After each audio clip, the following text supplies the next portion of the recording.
Isang magandang hapon po sa bawat isa sa atin na mga nakikinig at walang sawang sumusubaybay ng mga online services ng Unchangeable God Commission Church dito po sa Facebook Live.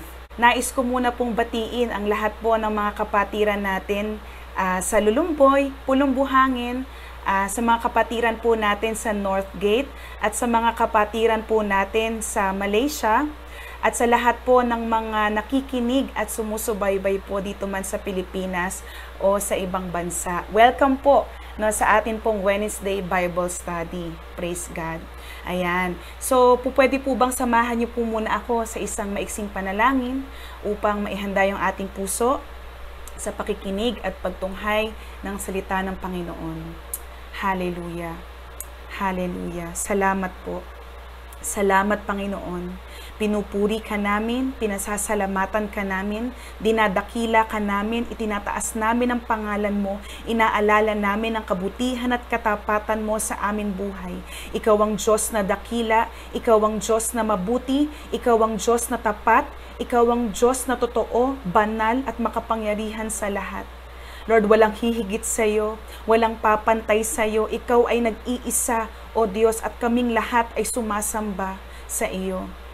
Lord, salamat sa isang panibagong pagkakataon na muli ay tinipon mo kami, Panginoon, sa gawaing ito upang muli na matunghayan minsan pa ang iyong mga salita.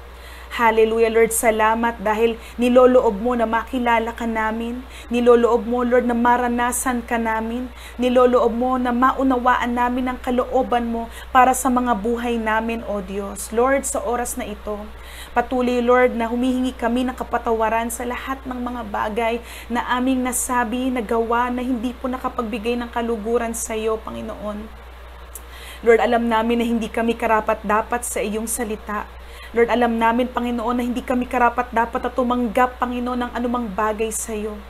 Lord, pero salamat dahil inibig mo kami. Salamat, Panginoon, dahil patuloy na binabago mo kami. Salamat, Panginoon, dahil may plano ka sa buhay namin.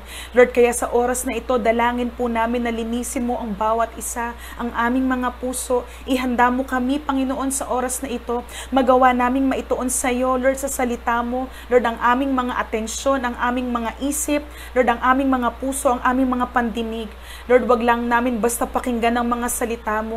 Pero Lord, patuloy, O Diyos, na i-take namin ang salita mo sa aming puso. I-meditate namin ito. I-memorize namin, Lord, ang mga salita mo. Gamitin namin ang salita mo. Magpasakop kami sa salita mo. Mamuhay kami, Panginoon, ayon, Lord, sa salita mo. Oh, hallelujah, hallelujah. Lord, sa oras na ito, patuloy na hinihiling po namin ang pagsama at paggabay ng banal na Espiritu. Inaangkin namin, Panginoon, yung katotohanan. Inaamin namin, Panginoon, Lord, na kung sa aming sarili, O Diyos, wala kaming magagawa. Lord, na kapag hindi ikaw ang sumama, pag hindi ikaw yung nagturo, pag hindi ikaw yung nagpahayag, O Diyos, Lord, baliwala ang lahat ng ito. So Lord, we pray, O God, na panahanan mo po ang bawat isa.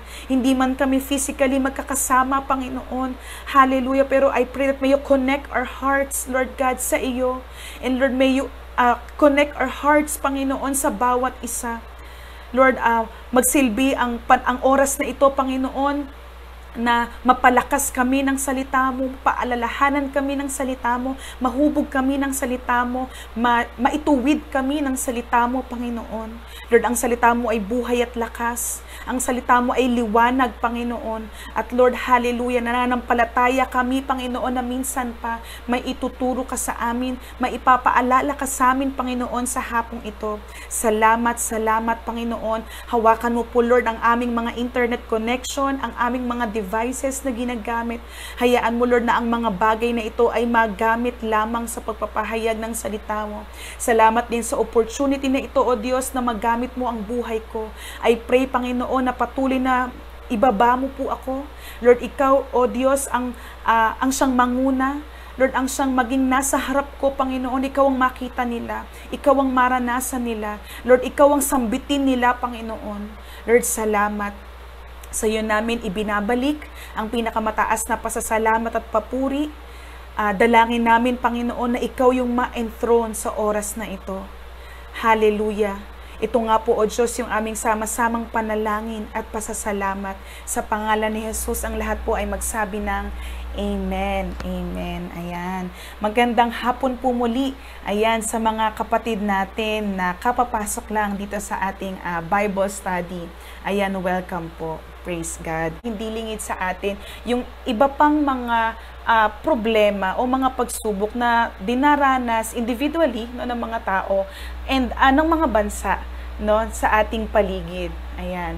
And sa mga oras na ito na nagsasalita ako, syempre yung mga cases no, ng COVID-19 ay tumataas and talagang ang nagiging target sa mga panahon na ito ay ang mga bata. Diba? And then andyan pa po yung mga balita no, tungkol sa kaguluhan sa Afghanistan na mga kapatid, ipanalangin natin no, yung bansang yun. Lalo higit no, yung mga Kristiyano na nandoon sa lugar na yun na naiipit no, na patuloy silang manatili no, sa kanilang pananampalataya. Amen. Ayan. So, as you can see po no, sa title ng lesson po natin sa hapong ito po ay pinamagatan ko po na Enduring Joyfully in the Face of Trials. So, it may sound na parang, sister, parang napaka-common na no, nung iyong ituturo. No, para bang narinig ko na yan noon, no? Maybe no, ipinaririnig siya ulit sa atin ngayon ng Panginoon, itinuturo siya ulit sa atin ngayon ng Panginoon para muli ay i-remind tayo doon sa mga bagay na maaaring baka no, nakakalimutan natin o na-neglect natin gawin. So joyfully or enduring joyfully in the face of trials. So ang atin pong text ay makikita po natin sa James 1 verses 2 to 4 and sa verse 12. Ayan. So, basahin po natin siya. So, ang Bible po na gagamitin ko po ay sa ESV po, no, na version. Sabi po sa James 1, verses 2 to 4, verse 2, Count it all joy, my brothers, when you meet trials of various kinds, for you know that the testing of your faith produces steadfastness. And let steadfastness have its full effect, that you may be perfect and complete, lacking in nothing.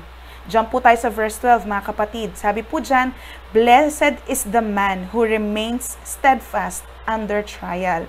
For when he has stood the test, he will receive the crown of life which God has promised to those who love Him.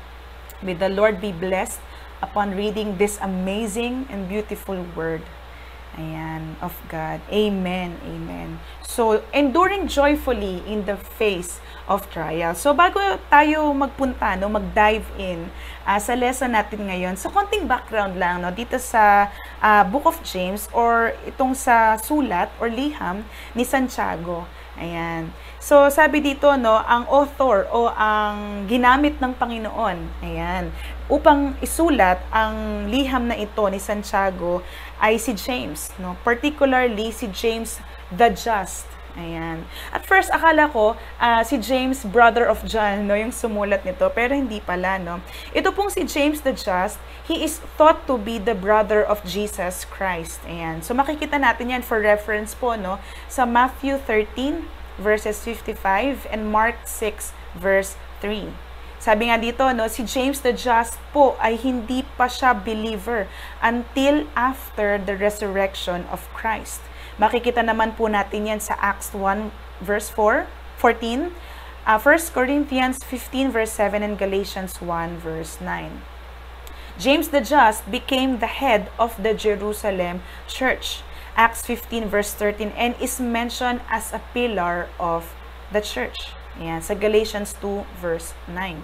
Ayan. So, ang objective po no, ng letter na ito ni James is to concentrate on the works that exemplify the justification we receive in God and to encourage the readers to grow, to continually growing in the Christian faith. No, maraming mga tao no, na nag-aakala na itong letter na to ni James is para bang over-explained niya no, yung mga katuruan about justification by faith. And merong iba po na para bang nagsasalungat, no, dito sa Book of James, na para bang kino-contrast daw niya, no, or contrary siya doon sa teaching, no, sa like sa Romans, ano, sa teachings ni Paul about salvation, no, by grace. Pero actually it's not. Sabi diyan, ano, sa number 1, count it all joy. So makikita po natin yan sa verses 2a,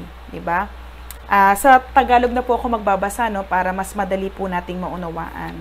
So Santiago, yan. Sabi dyan sa verse 2, mga kapatid, magalak kayo. Ayan. Count it all joy. Ayan. So, i-define natin, no, ano bang ibig sabihin ng count. Sabi nga dito, no, count means to calculate or to evaluate, no, bilangin. Ayan. Alamin ang bilang, ilan sila, or kung halimbawa pera yan, magkano yan. Diba? To count is to calculate. Sabi dyan, to determine the total number of something. Either bagay man yan, pera man yan, no? Example, halimbawa, kung ikaw ay isang businessman or businesswoman, no, madalas mo itong ginagawa, no, nag-e-evaluate ka, no, sa income, no, sa pumasok sa iyo na pera in a day, or in a week, or in a month, diba? So, meron kang record niyan, ano, magkano yung kinita mo sa araw na to, magkano yung kinita mo sa buwan na ito. And at the same time, kung ikaw ay nagbebenta, no, ng mga produkto, isa sa mga bagay na ginagawa mo ay nag-i-inventory ka. Ayan. So, di ba, kung may mga products ka na maa-out of stock na ba, di ba, kailangan na bang mag-replenish? Yan. So, nag-i-inventory ka, no? So, sa buhay natin, sabi dito, we must evaluate the way we look at trial. So, we must see, no, kailangan nating i-evaluate, no, i-determine yung mga trials na nangyayari sa buhay natin kung paano tayo titingin sa kanila. Sabi diyan, to have a new and improved attitude. Ayan, no? Magkaroon ng isang bago at talagang patuloy na binabagong pag-uugali, perspective, kung paano ka titingin sa mga pagsubok sa buhay from God's point of view. Ayan. So, andun yung pagpapalawak, no? Hindi mo lang nakikita yung mga bagay sa pangkasalukuyan o hindi mo lang nakikita yung mga bagay na nasa harap mo o nakaharap sa iyo ngayon, pero titignan mo yung mga pagsubok at yung mga hindi magagandang bagay na nangyayari sa buhay mo man o sa paligid mo sa kung paano siya nakikita ng Panginoon. Always considering that joy is attainable, no? Na kahit mahirap, minsan masakit, no, yung mga pinagdaraanan nating pagsubok, ang joy ay posibleng mangyari. Ang joy ay maaaring nating ma-attain, no? Pwede nating maranasan. Yan. Kaya nga sinabi ni James dito, no, count it all joy. Sabi dito, counting it all, no, hindi sinabi na sum, no, hindi sinabi na ang bilangin mo lang o ang i-evaluate mo lang ay yung ilan, no, bilang joy. Pero sinabi niya, count it all joy. Lahat, no, lahat ng mga bagay na mangyayari sa iyo, bilangin mo siya na kagalakan, na maging magalak ka sa lahat ng pagkakataon. No, not being picky or dependent on circumstance. Hindi naman sinabi dito ni James na kailangan tumatawa ka, no? Or nakangiti ka palagi sa problema, but yung inner, na yung panloob yung tinutukoy dito. Sabi dito, something to be grateful. Andoon pa rin yung kagalakan, hindi nagrereklamo, hindi nagagrumble sa Panginoon, and ginagamit ang mga pagsubok bilang mga paraan o bilang daan para magbigay ng papuri sa Kanya. Yan. And kapag nagbasa tayo ng Bible, marami tayong mga makikitang mga examples dyan na kung paanong yung mga taong dumaranas ng suffering, no, sa mga nasusulat sa Biblia, they still have the joy, no? So count it all, no, bilangin mo lahat ang lahat ng mga pagdaraanan mong pagsubok as joy. Amen. Count it all, 'di ba? Napakalinaw. Pangalawa, sabi diyan, when you face or when you meet trials of various kinds. Count it all joy, my brothers, when you meet trials of various kinds, no? Sinabi ni James dito, count it all joy. Ang alin, no? Alin ang bibilangin natin as joy? Sabi dito, when you meet trials or when you face, when you greet, no, sa ibang translation nga po, ano, when you meet trials of various kinds. So tingnan natin mga kapatid. Sabi diyan, trials are inevitable. Isang bagay na hindi natin maiiwasan na mangyayari. They are real. Amen. Totoo sila na nangyayari. They are real and come at us, no? Sila ay isang realidad ng buhay at talagang every now and then, no, meron tayong mga trials na kinakaharap, no, sa ating mga buhay. And syempre mga kapatid, no, bilang Kristiyano, alam ko po na lagi niyo po itong naririnig sa aming mga nagtuturo na bilang mga lingkod ng Panginoon, lalong higit, no, sa mga lingkod ng Panginoon, dapat ay hindi tayo nagugulat o nasa-shock. No, hindi tayo dapat yung parang bago ng bago, na may trials na nangyayari sa buhay natin, na para bang kahapon lang tayo pinanganak. Amen.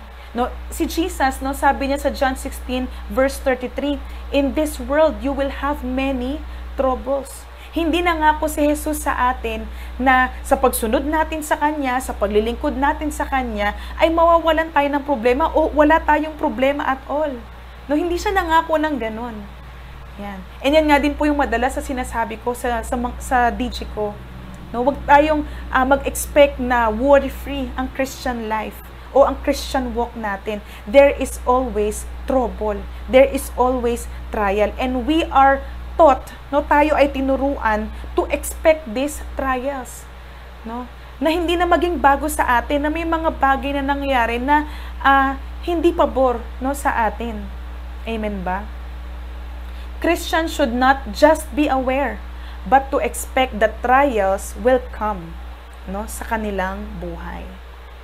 And tandaan natin that we don't get to choose what kind of trials. Hindi tayo pwedeng mamili kung anong trials yung ating kakarapin. Diba?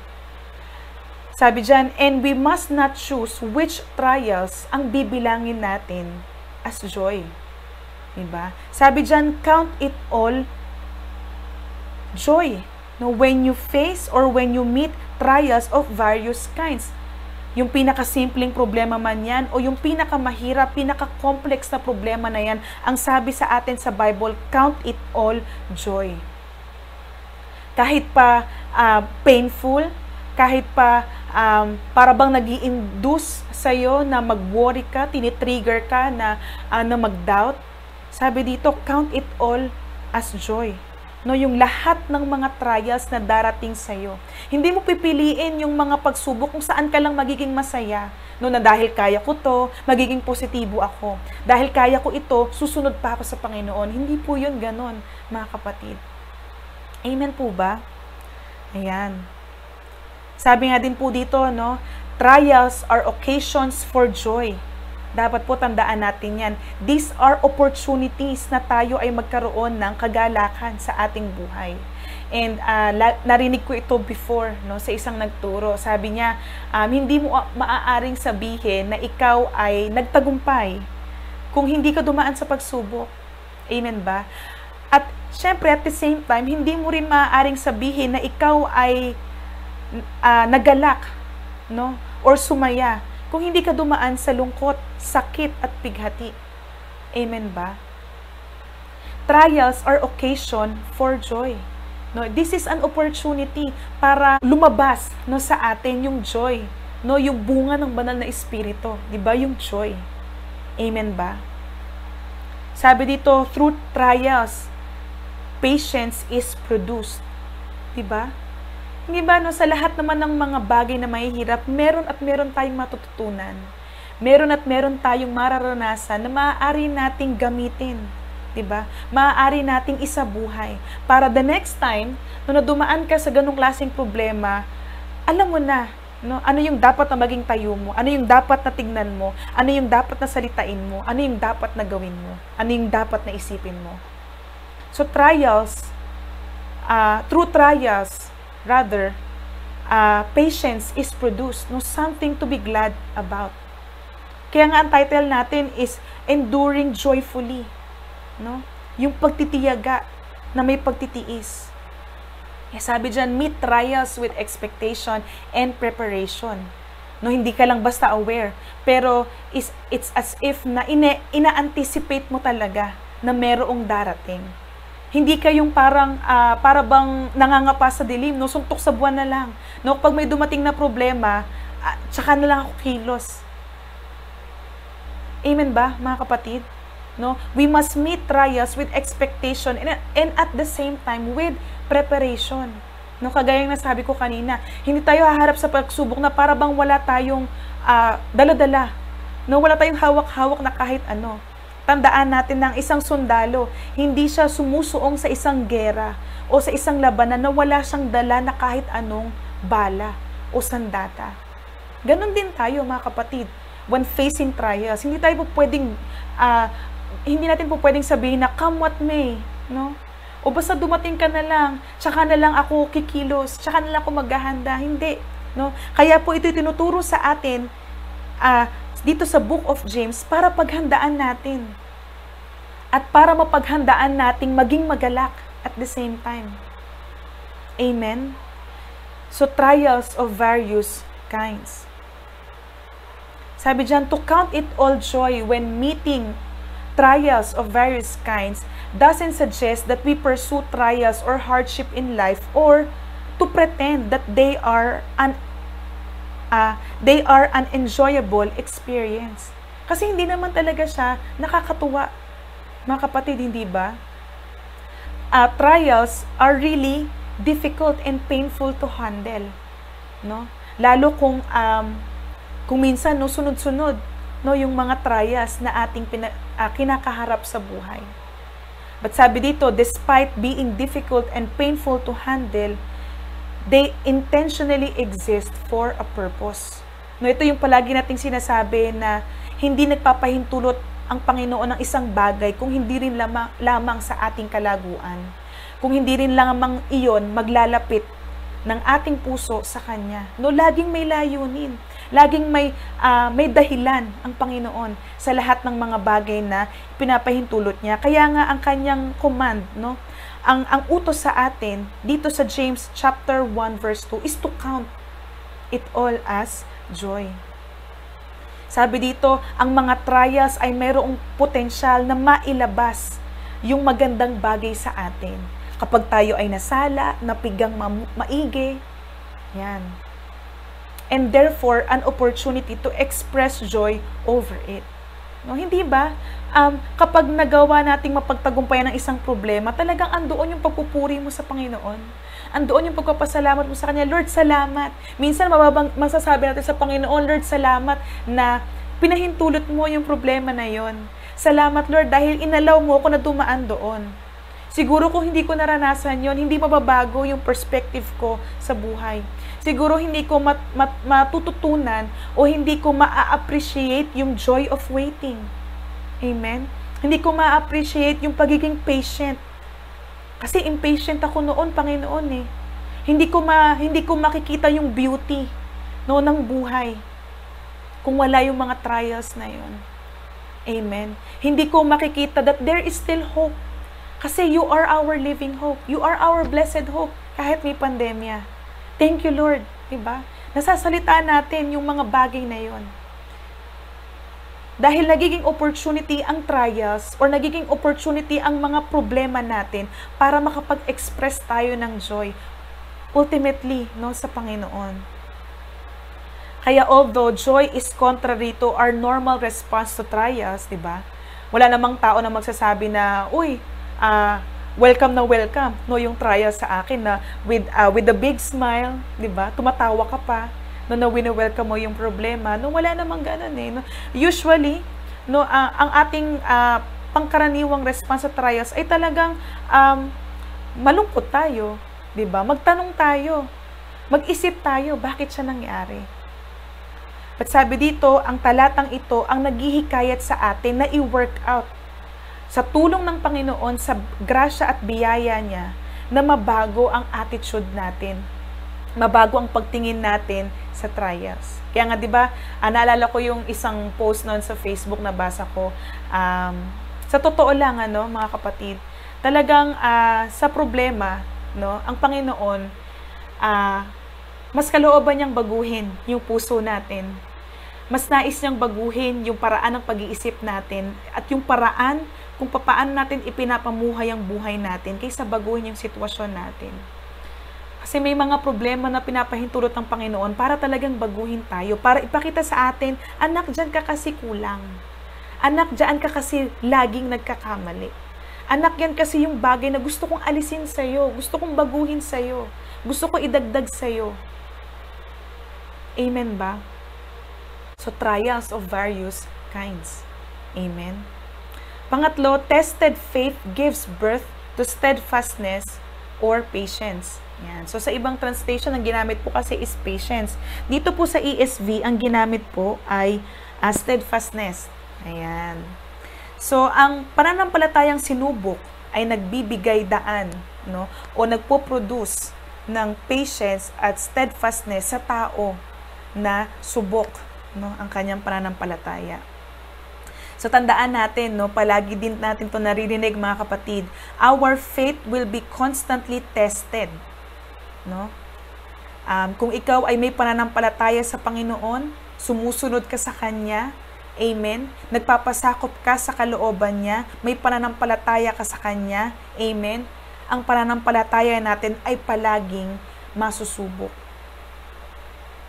Bakit po? No, bakit nasusubok palagi? Sister, yung ating pananampalataya sa Panginoon. Because our faith is important and precious. And di ba, mga kapatid, without faith, it is impossible to please God. Di ba? Without faith, no, it is impossible to serve God, to know God, and to obey His will. It is important sa ating Christian walk. Amen. Kaya tandaan natin na only precious things are tested thoroughly. Kaya nga maaari nating maihilan tulad ang ating pananampalataya sa ginto, pilak at iba pang mamahaling mga bato. Hindi ba para magawa nating ma-appreciate, amen, yung mga bato na ito, itong mga precious gems na ito. Talagang ipinaparaan sila sa apoy, 'di ba? Para lumabas yung talagang pinakamagandang kalidad nila. Amen. Nire-refine, no, pinupurify sa apoy. At dahil ang ating pananampalataya ay mahalaga, no, ito ay precious na bagay. It is tested thoroughly and regularly. No? Palaging masusubok at masusubok ang ating pananampalataya. Tandaan natin, mga kapatid, that faith is tested through trials and not produced by trials. No? Hindi tayo nagkakaroon ng pananampalataya dahil meron tayong kinakaharap na pagsubok. Hindi. No? Tandaan natin na ang faith ay nagmumula sa Panginoon. Amen. Regalo niya yan sa atin. Faith is built as we hear, understand, and trust in God's Word. So, basahin po natin yung Romans 10 verse 17. Sabi po dyan, no?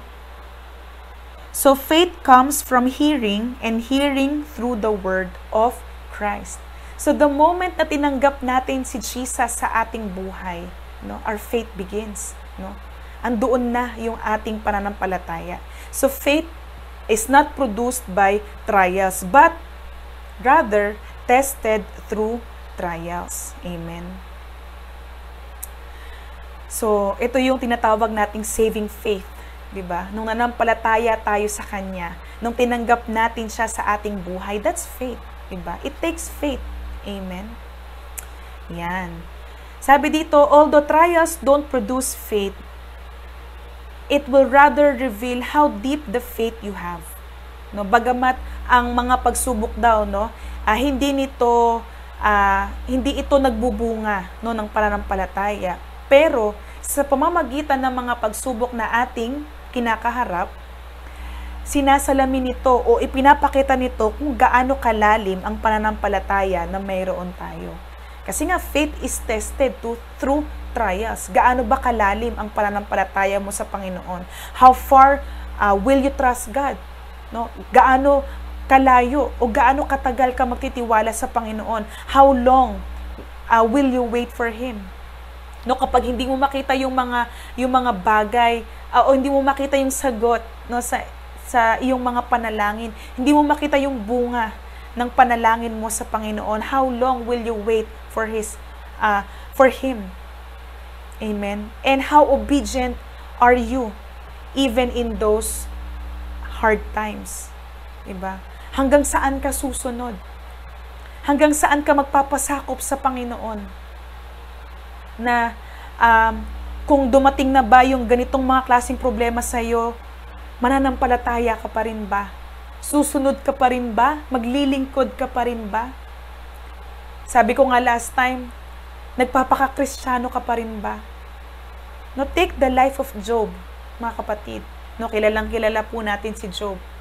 He was an upright man, no, blameless, no, before God. And alam natin na nagbigay ng pahintulot ang Panginoon kay Satanas, no, na subukin si Job. No, kasi sabi ni Satanas, kaya lang naman nananampalataya, kaya lang naman sumusunod sa iyo ang taong yan kasi pinagpapala mo siya. No, may mga bagay na tinatangkilik siya sa iyo. Subukan mo na alisin yan. No, tingnan lang natin kung, 'di ba? Tingnan lang natin kung hindi kanya sumpain. Tingnan lang natin kung hindi siya kung tumalikod pa, kung magpatuloy pa siya sa iyo at tumalikod na lang. 'Di ba? Makikita natin nawala ang lahat sa kanya, no? Nawala ang kanyang yaman. Amen. No, ang kanyang mga ari-arian ay nawala lahat. Namatay ang lahat ng kanyang mga anak. Amen ba? And even yung health niya ay na-challenge. Diba? May mga boils and may mga scabs. Pero makikita natin na hindi nagkasala si Job sa Panginoon. And doon, no, sa storya na yon, pinatunayan ng Panginoon that saving faith. No, yung pananampalataya that is tried and tested, no, ng pagsubok.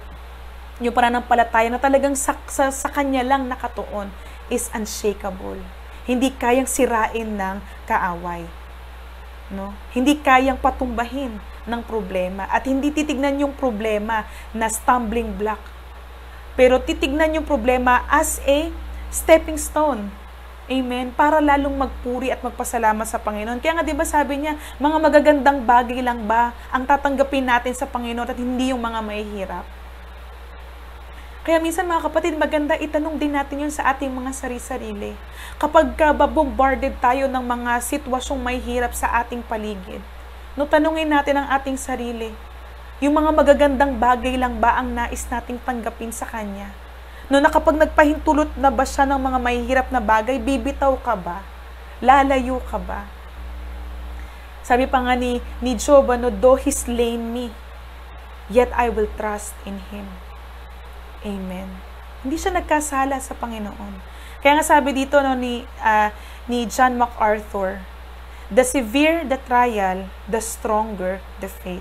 No, sana mga kapatid, habang bumibigat yung sitwasyon natin, especially bilang Kristiyano, because there will be persecutions. Amen. We are to expect persecutions sa atin because of our faith in Jesus. Sana habang lalong tumitindi, gumagrabe yung mga pagsubok sa ating pananampalataya, sana lalong lumalakas ito. Sana lalong nakikita yung total dependence natin sa Panginoon. Amen ba? Sana nakikita sa buhay natin na talagang sa Kanya lang tayo nagtitiwala. And that wala tayong ibang bagay na magiging tugon o wala tayong ibang gagawin kung hindi talagang sumunod sa Kanya. Kasi yun yung paraan. At yun lang yung daan. The severe the trial, the stronger the faith. Sana po nagmamanifest yan sa mga buhay natin mga kapatid. When our faith is thoroughly tested, it becomes genuine. No, kagaya ng ginto pilak. Diba? Sabi nga, paano malalaman kung yung silver ay talagang yun na yung pinakapuro, yun na yung pinakamagandang kalidad niya. Sabi doon, pag nakita ng silversmith yung kanyang sariling image, doon sa silver na yon, it becomes genuine. No, nakikita si Kristo, amen, sa ating buhay. Na itataas ang Panginoon, dahil sa ating pananampalataya and of high value. Amen. That gives glory to God. So basahin po natin yung 1 Peter 1 verses 6 to 7. In this you rejoice, though now, for a little while, if necessary, you have been grieved by various trials. So, even itong verse na to sa 1 Peter, nag-a-agree that there will be various trials na ating kakaharapin, sa ating buhay.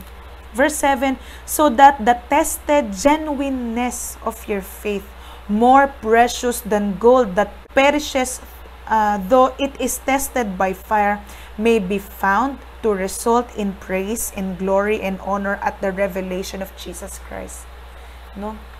Na-honor ang Panginoon, na itataas ang Panginoon, dahil sa genuineness, dahil sa katotohanan ng pananampalataya natin sa Kanya. And hindi po pwedeng hindi yan makita ng ibang tao sa atin. At hindi po pwedeng hindi maging paraan yan para makita ng tao si Kristo sa buhay natin.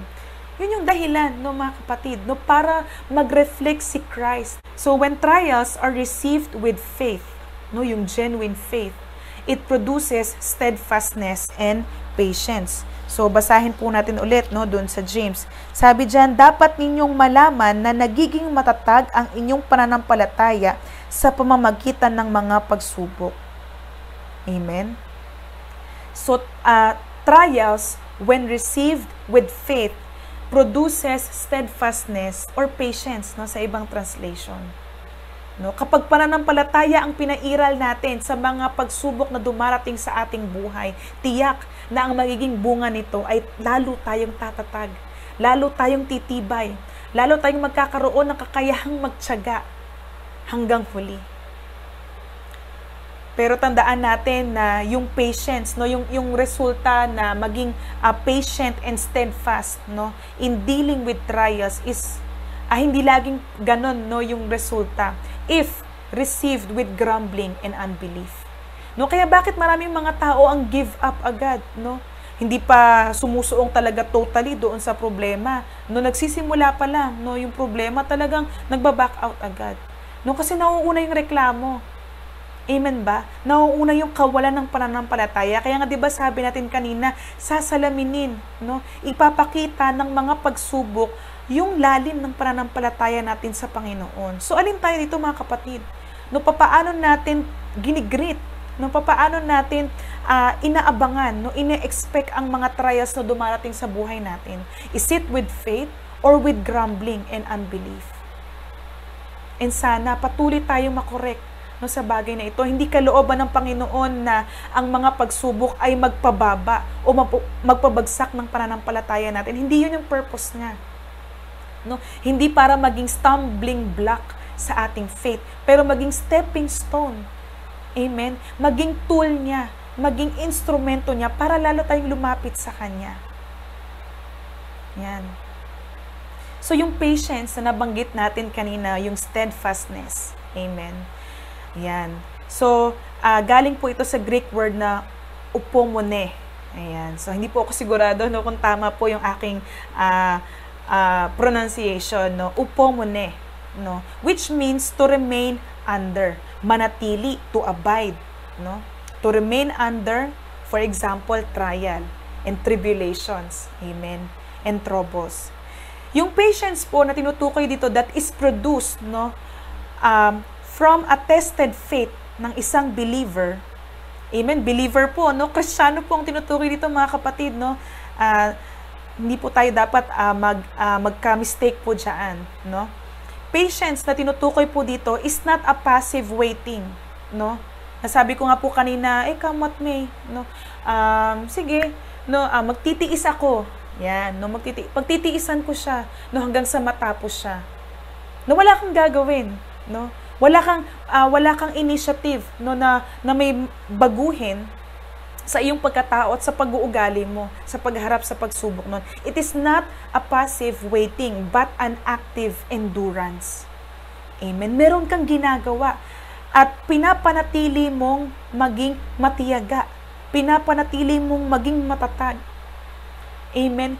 Siyempre mga kapatid, hindi naman ito posible kung wala ang faith. Kung wala ang pagsama, wala ang grace ng Panginoon. Patience is an active endurance, like the training of an athlete. No, hindi ba no yung mga nanalo nating mga athlete no sa 2020 Tokyo Olympics. Amen. Hindi naman nila narating no yung katagumpayan na yun kung hindi sila dumaan sa mga pagsubok simula pa lang nung nagte-training sila. No, may mga kinaharap silang mga obstacles, 'di ba? And nagsumuong talaga sila, no? Nag-undergo talaga sila sa lahat ng mga mahihirap na training na yon para lumakas yung kanilang stamina, 'di ba? Ma-build yung muscle nila. No, halimbawa kay Ma'am Heidelin Diaz, 'di ba? Na weightlifter. Kailangan ma-develop yung muscle niya. So dumaan siya sa lahat ng training, pagpapalakas ng katawan, no, pagpapatibay ng kanyang muscles. Amen. So it is like a training of an athlete. Yan. So kagaya nga ng nabanggit natin or nabasa natin kanina sa 1 Peter 6 verse 7. Kaya nga mga kapatid, no, wag nating katakutan yung pagharap sa problema. And wag tayong mag-alala kung tayo ay haharap sa problema kasi bagamat hindi nangako ang Panginoon na magiging smooth sailing ang buhay ng isang Kristiyano, pero nangako siya, no, nakasama natin siya. Hindi ba sabi nga niya, do not lose heart, do not give up, take heart. For I have overcome the world. Jesus Himself overcome yung mga trials na ito. At dahil na-overcome niya, especially no yung death on the cross, He ascended to heaven. Amen. At sa tulong ng banal na Espiritu, tinutulungan niya tayo. 'Di ba? Dahil na-overcome na niya ang lahat ng mga bagay na ito, magiging overcomer din tayo. Bakit? Kasi believer tayo ni Jesus. Amen. Follower tayo ni Jesus. Kristiyano tayo. Dala-dala natin yung pangalan niya. Amen. Andoon pa rin yung control niya at andun pa rin yung gabay niya. Kaya wag tayong matakot.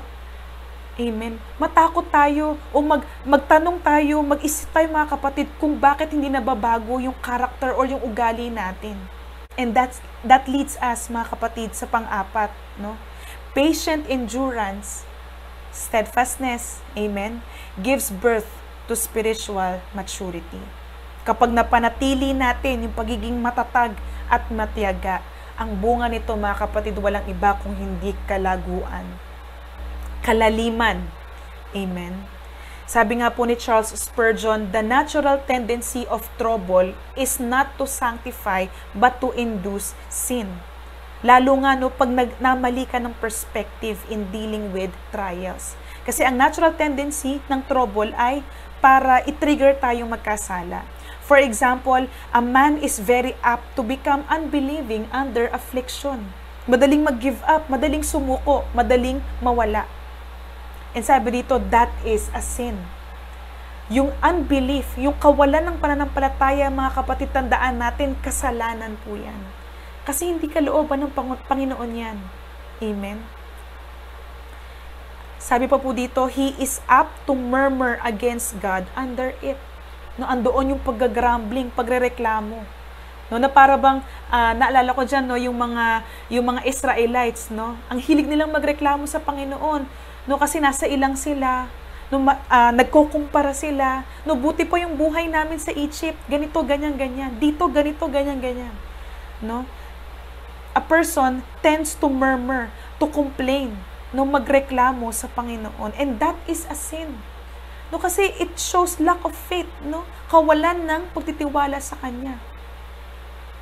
He is apt to put forth his hand to some ill way of escaping from his difficulty, no? Pag yung tao dumarating siya doon sa point na desperate siya, no? For the sake na siya ay makaalis, no? Maka-escape doon sa kanyang problema, gagawa o hahanap siya ng paraan para makaalis doon, kahit na yung paraan na yun ay hindi kalooban ng Panginoon. Diba?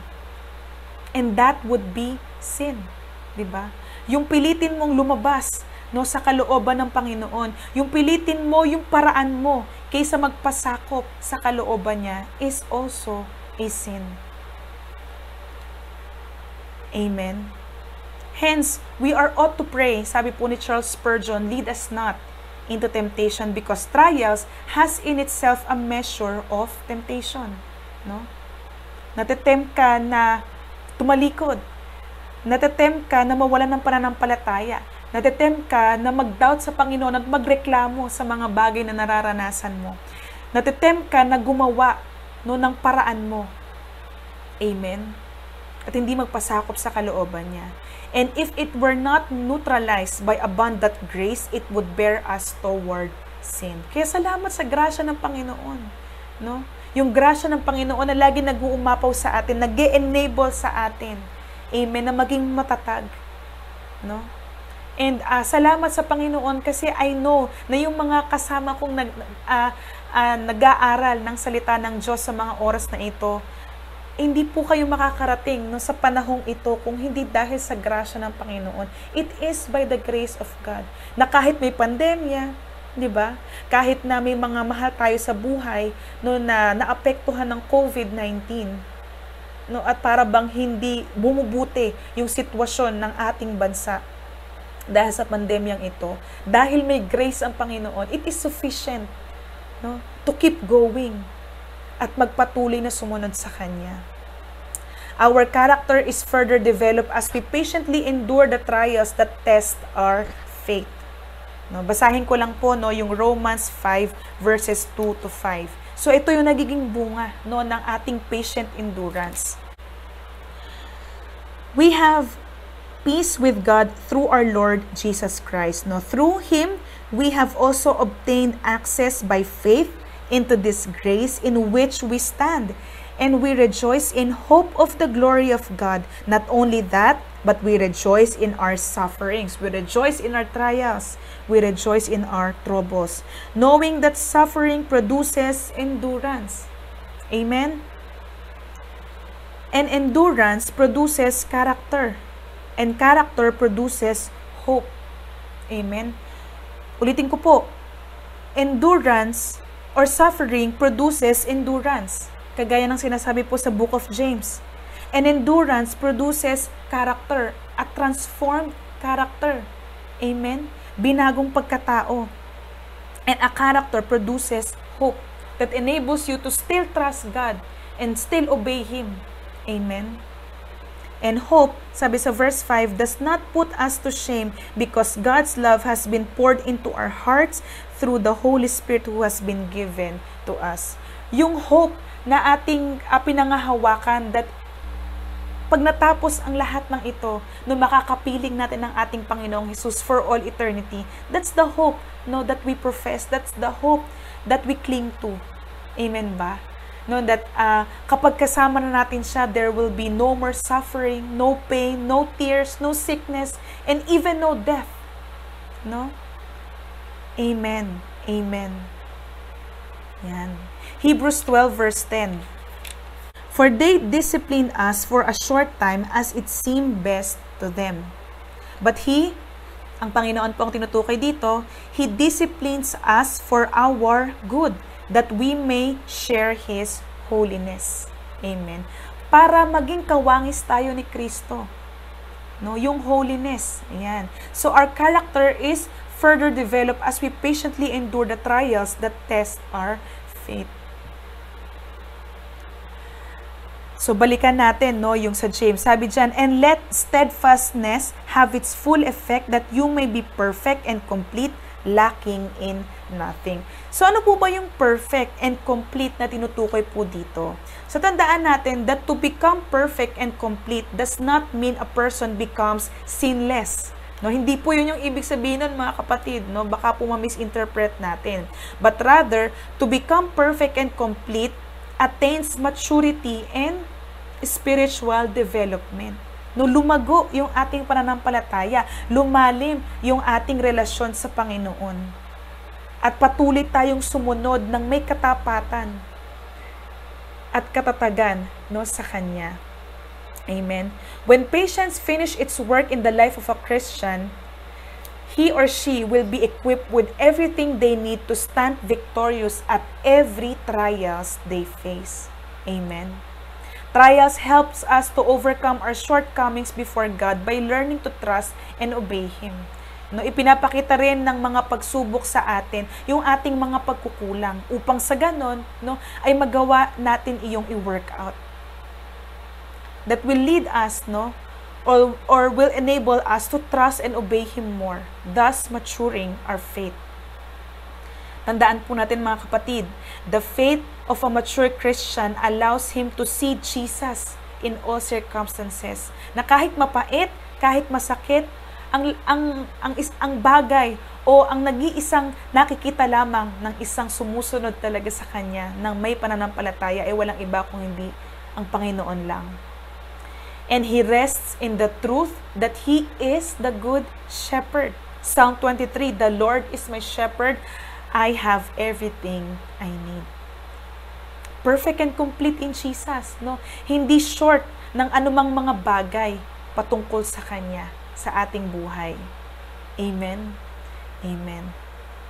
So we are to meet, and at the same time we are to greet our trials, not for what we see about them presently, hindi sa mga bagay na nakikita natin sa pangkasalukuyan, but for what God will ultimately accomplish in our lives through these trials.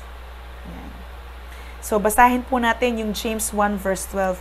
Blessed is the man who remains steadfast under trial, for when he has stood the test, he will receive the crown of life which God has promised to those who love Him. Blessed is the man who remains steadfast under trial. Amen. Mapalad. No, sabi po dyan, mapalad ang tao na nananatiling matatag, no, sa gitna ng mga pagsubok. For when he has stood the test, no, kapag nagawa niya mapagtagumpayan ng lahat ng pagsubok sa kanyang pananampalataya, he will receive the crown of life. There is a reward. Amen. Yung reward na makasama siya. Amen. Yung reward na makapiling siya for all eternity. Praise God. Which God has promised to those who love Him. Kaya nga diba sabi sa atin sa book of Matthew, but those who endure until the end will be saved. So we are called to endure, mga kapatid. To joyfully endure in the face of these trials. Amen. So, tandaan natin, the trials are inevitable, but joy is possible, it is workable, amen, and incomparable. Diba? Hindi natin maaari ikumpara yung joy na maaari nating maranasan kaysa doon sa mga trials na dumadaan sa ating buhay. And secondly, patient endurance is uncomfortable, no, sa simula, at first, but leads to spiritual maturity that is attainable and exceptional. Perfect and complete, not lacking anything. Sige po mga kapatid, pwede bang tayo ay manalangin bilang pagtatapos? Hallelujah. Hallelujah. Panginoon, sa hapong ito, sa pagtatapos po ng aming pag-aaral, patuloy Lord na nagpapasalamat po kami. Salamat Lord sa patuloy na paghuhubog, pagpapaalala, pagtuturo sa amin Panginoon, that even though trials are inevitable, that even though trials, Lord, is a reality ng buhay namin. Lord, hindi namin dapat ito ikatakot. Hindi namin dapat ito talikuran. But Lord, we must expect it to come. Lord, nakagaya ng isang sundalo, Lord, na handa at laging may expectation, laging handang sumuong, handang humarap, anumang panahon, anumang oras, at saan mang lugar.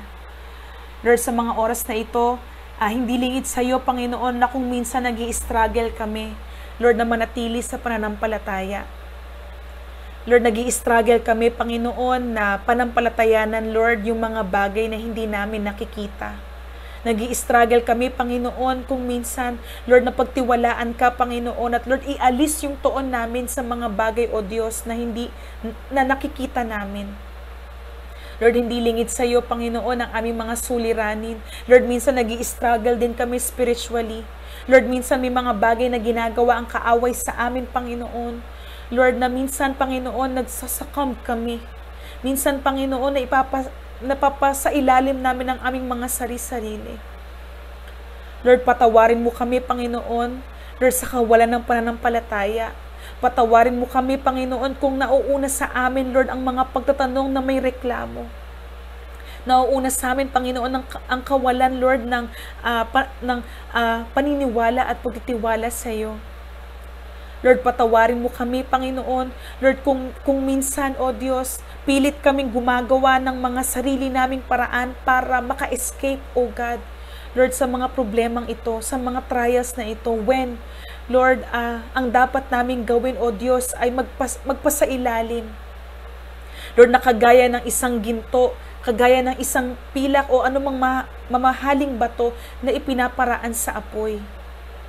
Lord, kalooban mo na tumatag ang aming pananampalataya, Lord, dahil hindi mo kami tinawag, Panginoon, Lord, na ang aming pananampalataya ay maging mababaw. Pero Lord, yung pananampalataya, Panginoon, na susunod sa iyo, yung pananampalataya, Panginoon, Lord, na kahit hindi namin nakikita, hindi namin, Panginoon, Lord, na-attain pa, O Diyos, Lord, yung tugon sa aming mga panalangin, Lord, susunod kami, kagaya ng ginawa ni Abraham. Sumunod, nagtiwala, nagpasakop sa iyo, Panginoon. And Lord, tulungan mo nga kami, Panginoon, Lord, na sa lahat ng mga pagsubok na pinapahintulutan mo sa aming buhay, Lord, ginagamit mo po ang lahat ng ito para baguhin ang aming pagkatao.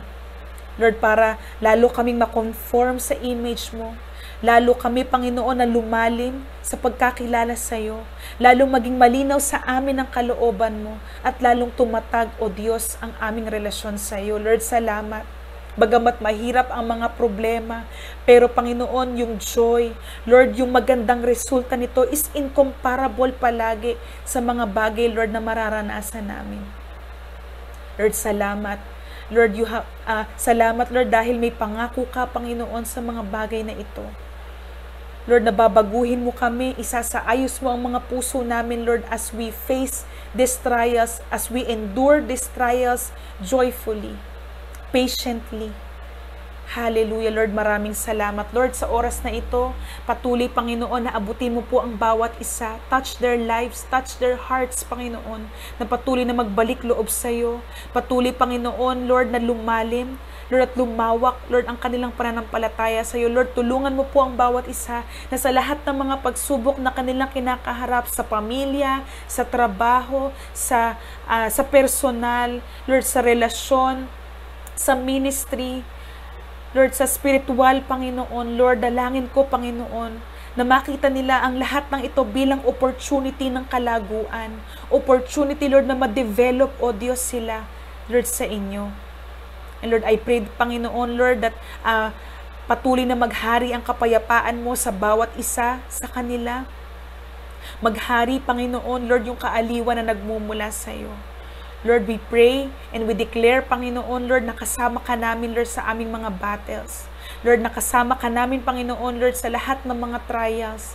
Lord, na kasama ka namin, Panginoon, Lord, sa lahat ng mga bagay na pinagdaraanan. Lord, lalo higit ng bansang ito at ng buong mundo. Lord, kasama ka, Lord, namin. Kasama ka ng iyong mga anak. Salamat po. Lord, sa iyo namin ibinabalik ang pinakamataas na pasasalamat at papuri. Nawa na itaas ka. Nawa, Panginoon, naparangalan ka. Nawa, Panginoon, hallelujah. Na ibigay namin sa iyo, Panginoon, ang pinakamasaganang pagsamba, papuri at pasasalamat sa mga oras na ito. Salamat po, salamat. Ito po, Panginoon, ang aming sama-samang hiling, sama-samang papuri at pasasalamat sa iyo. Sa pangalan ni Jesus. Amen. Amen. Praise God. Ayan. Maraming salamat po sa bawat isa po na nakinig sa hapong ito. Kung mayroon po kayong mga prayer requests, wag po kayong mahihiya na makipag-ugnayan po sa amin because we would love to pray for you. And mga kapatid, don't forget po na samahan kami na ipanalangin hindi lamang ang bansa natin, but especially ang bawat mga bansa na nagsasuffer ngayon because of this pandemic. And even yung kaguluhan po na nangyayari ngayon sa Afghanistan. Let us believe na ang Panginoon, nasa Kanya pa rin ang full control. He is unchangeable and He is the Lord of all. Amen. Maraming salamat po mga kapatid. Isang magandang hapon po sa bawat isa. Sa Diyos po ang lahat ng pinakamataas na papuri at luwalhati. Amen and amen.